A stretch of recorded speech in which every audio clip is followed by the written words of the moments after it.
तो स्पोर्ट्स तक देख रहे हैं आप लोग, बाबर आजम इनकी कप्तानी पर हो रहे हैं अब जमकर सवाल खड़े।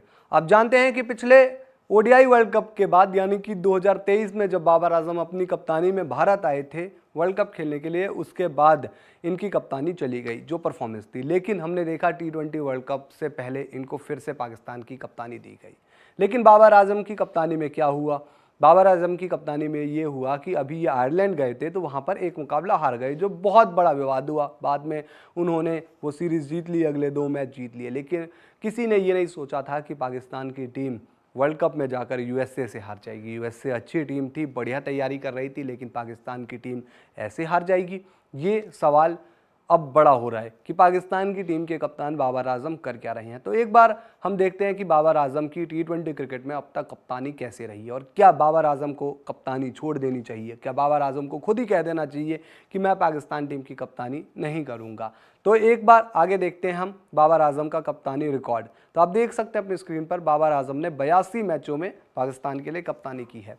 T20 की बात हो रही है। 46 मैचों में जीत मिली है, 28 में हार मिली है, और विनिंग परसेंटेज है 56.09 का। अगर आप कहेंगे कि ये जो आंकड़े हैं तो इस हिसाब से तो ठीक नज़र आ रहे हैं, ऐसा भी नहीं है कि इन आंकड़ों में बहुत ज़्यादा खराबी है। आप कहें कि बाबर आजम क्या कर रहे हैं कप्तानी में, इनकी कप्तानी में क्या हुआ है। बाबर आजम अगर आप देखें तो उस हिसाब से वो कप्तान है जो पिछले साल, माफ़ कीजिएगा, पिछले बार T20 वर्ल्ड कप में अपनी टीम को फाइनल तक पहुंचा गए थे। लेकिन बाबर आजम की कप्तानी के कुछ विवादित मैच रहे हैं। एक बार आप वो देखिए अपनी स्क्रीन पर। कुछ मैचेस ऐसे रहे हैं जिसने बड़ा सवाल खड़ा किया है बाबर आजम की कप्तानी पर, और हम लिस्ट निकाल कर लाए हैं। बाबर आजम ने जब से कप्तानी की, कप्तानी करते हुए उन्हें वक्त हो गया, तकरीबन 3-4 साल हो गए, लेकिन कुछ मैचेस जो बाबर आजम की कप्तानी में पाकिस्तान ने हारे हैं उस पर बवाल बड़ा हुआ है। एक तो 2021 में हुआ था, 23 अप्रैल 2021 को जिम्बाब्वे की टीम से वो हार गए थे पाकिस्तान वाले, 19 रन से मुकाबला वो गंवाया। उस टाइम भी बड़ा बवाल हुआ था। लेकिन एक बड़ा बवाल जब हुआ जब इन्होंने 2022 T20 वर्ल्ड कप में जिम्बाब्वे के सामने मुकाबला गंवा दिया। 1 रन से पाकिस्तान की टीम वो हार गई थी, और वहाँ से तो लग रहा था कि पाकिस्तान की टीम तो बाहर हो गई जी, अब तो क्या ही सेमीफाइनल खेलेगी। लेकिन किस्मत का पासा ऐसे पलटता है कि चीज़ें होती चलती है, और साउथ अफ्रीका वहाँ पर ऐसे हार जाता है कि पाकिस्तान की टीम पहले सेमीफाइनल पहुँचती है, सेमीफाइनल अच्छा खेलती है, फाइनल पहुँच जाती है, और वहाँ भी फाइनल में टक्कर देती है वो इंग्लैंड को। ठीक है, तो पाकिस्तान की टीम उस वर्ल्ड कप में फाइनल खेलती है, लेकिन ये जो हार है बहुत विवाद खड़े करती है। बाबर आजम की कप्तानी पर बड़ा सवाल खड़ा होता है। जो अभी मैं आपको बता रहा था आयरलैंड के खिलाफ हारे थे, वो 10 मई 2024 को हारे थे, और उस दिन भी बड़ा सवाल खड़ा होता है, क्योंकि बाबर आजम जाते हैं भाई अपनी कप्तानी में टीम को लेकर आयरलैंड, बहुत उम्मीदें रहती है कि चलो वर्ल्ड कप से पहले की तैयारियाँ होगी, और वहाँ जाते ही अब देखो 5 विकेट से आयरलैंड जीत जाता है वो मुकाबला। बहुत सारे सवाल खड़े होते हैं। लेकिन उसके बाद जो सबसे बड़ा सवाल है वो ये है कि 6 जून 2024, ये याद रखेगा पाकिस्तान, ये पाकिस्तान को याद रहेगा, और इस वर्ल्ड कप को वो ज़रूर याद रखेगा, कहेगा कि भाई क्या हुआ था, यूएसए ने सुपर ओवर में इनको हरा दिया।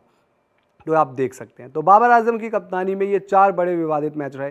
ठीक है, आप जीतते हो हारते हो, ये चलता रहता है क्रिकेट में, लेकिन फिर अगर आप अपने से नीचे वाली टीम से, यानी कि वो टीम जो शायद स्किल सेट में आपके बराबर ना हो, उससे हार जाते हो। यूएसए की टीम वर्ल्ड कप खेल रही है, अच्छी नज़र आ रही है, लेकिन पाकिस्तान की टीम ने क्या किया?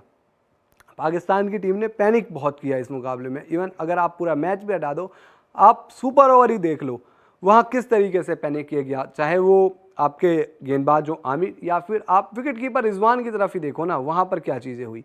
तो अगर हम एक बार बाबर आजम की बैटिंग भी देखें, क्योंकि उनकी बैटिंग पर भी बहुत सवाल खड़े होते हैं, और यूएसए के सामने भी हुए, क्योंकि पहले बहुत स्लो चल रहे थे। ठीक है, पाकिस्तान ने विकेट गंवा दिए, लेकिन फिर आप उतनी बैटिंग, उस तरीके की, उस स्ट्राइक रेट की बैटिंग करोगे तो सवाल तो उठेंगे ही। और बाद में ज़रूर थोड़ा उन्होंने करा, आगे पिकअप 1-2 शॉट लगाए, लेकिन फिर वो काफ़ी भी नहीं थे। तो अगर आप बाबर आजम की कप्तानी को छोड़कर अगर अभी उनकी बैटिंग पर फोकस करो, तो यहाँ भी उनकी स्ट्राइक रेट पर बड़ा सवाल आ जाता है। 2022 में बाबर आजम ने 26 मैच खेले थे, 735 रन ठोक दिए थे, स्ट्राइक रेट 123.32 का था। तो ये T20 क्रिकेट में 2022 में 123 की स्ट्राइक रेट उनके लिए कह रहे थे लोग कि भाई कम है स्ट्राइक रेट। ऑब्वियसली अगले साल स्ट्राइक रेट बढ़ाई इन्होंने 2023 में, लेकिन फिर मैच कितने खेले ना, 5 मैच खेले, 130 रन बनाए, 146.07 की स्ट्राइक रेट। तो ये स्ट्राइक रेट भी अच्छी लग रही होगी, लेकिन फिर उस हिसाब से आप देखिए, मैच देखिए, पिछले अगर हम बात करें 2022 वाले साल से, तो 21 मैच कम खेले हैं। 2024 में 16 मैच खेल चुके हैं, 582 रन बनाए हैं, 138.57 के स्ट्राइक रेट है। लेकिन स्ट्राइक रेट आप कहोगे 2022 से तो अच्छी है, 138 के आसपास है, लेकिन अभी मॉडर्न डे टी20 क्रिकेट में आप चाहते हो कि स्ट्राइक रेट ऑलमोस्ट आपका 140 145 के आसपास हो। 145 150 भी आजकल डिमांड होती है अगर आप ओपनर हो, क्योंकि आपके लिए वो पावर प्ले यूटिलाइज़ करना बहुत बड़ी चीज़ हो जाती है। पावर प्ले में अगर आपने सेफ बैटिंग कर ली तो फिर बाद में आप रन ही खोजते रहते हो। तो पावर प्ले में आपको उस तरीके से बैटिंग करनी चाहिए जो आपको बेहतरीन स्ट्राइक रेट वाला नज़र आए।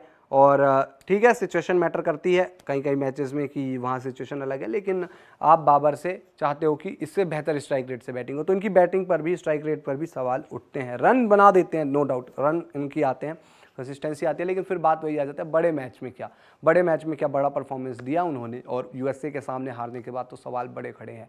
तो बाबर आजम की कप्तानी में अभी तक जिस तरीके से आयरलैंड, उससे पहले जिम्बाब्वे और अब यूएसए हार गई ये टीम पाकिस्तान, तो सवाल खड़े हो रहे हैं। और मांग ये भी चल रही है कि बाबर आजम की कप्तानी में क्या होगा। बाबर आजम को तो कप्तानी ही छोड़ देनी चाहिए। सोशल मीडिया पर आप देखेंगे तो तमाम रिएक्शन आ रहे हैं, पाकिस्तान टीम के परफॉर्मेंस पर तो आ ही रहे हैं। तो आप लोग बताइए, आप क्या रिएक्शन देंगे बाबर आजम की कप्तानी को लेकर, कमेंट बॉक्स में बताइए। वीडियो पसंद आया लाइक कीजिए, शेयर कीजिए, स्पोर्ट्स तक को सब्सक्राइब कर नोटिफिकेशन की घंटी दबाइए। वीडियो अगर आप हमारे फेसबुक पेज पर देख रहे हैं तो फेसबुक पेज को लाइक और फॉलो जरूर कर लीजिए।